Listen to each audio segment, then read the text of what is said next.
Doctor Bhimrao Babasaheb આંબેડકરની 135મી જન્મજયંતિ નિમિત્તે હું સૌ દેશવાસીઓને ખૂબ ખૂબ શુભકામનાઓ પાઠવું છું.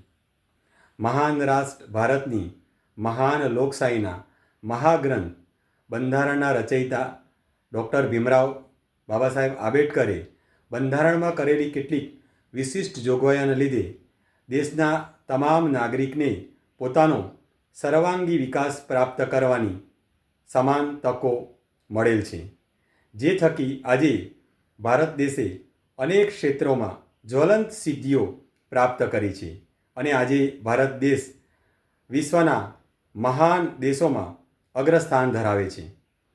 આ તમામ જે સિદ્ધિઓ બંધારણમાં મળેલા અધિકારો અને સમાન તકની ફલશ્રુતિનું પરિણામ છે.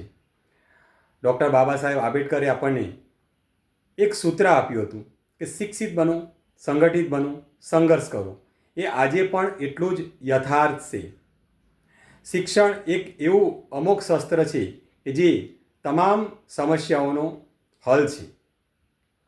આજે શૈક્ષણિક ક્રાંતિ થકી ભારત દેશે અનેક ક્ષેત્રોમાં જ્વલંત સફળતાઓ પ્રાપ્ત કરી છે.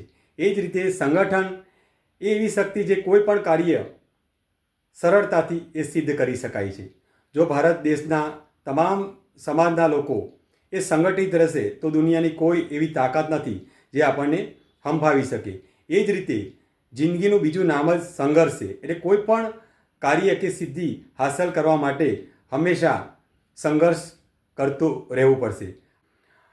હું આવા વિશ્વ વિભૂતિ, મહામાનવ, બંધારણના રચયિતા અને સામાજિક તેમજ શૈક્ષણિક ક્રાંતિના અગ્રદૂત એવા ડૉક્ટર ભીમરાવ બાબાસાહેબ આંબેડકરને હું નમન કરું છું, વંદન કરું છું અને ફરી એક વખત તમામ દેશવાસીઓને ડૉક્ટર ભીમરાવ બાબાસાહેબ આંબેડકરની જન્મજયંતિની ખૂબ ખૂબ શુભકામના પાઠવું છું.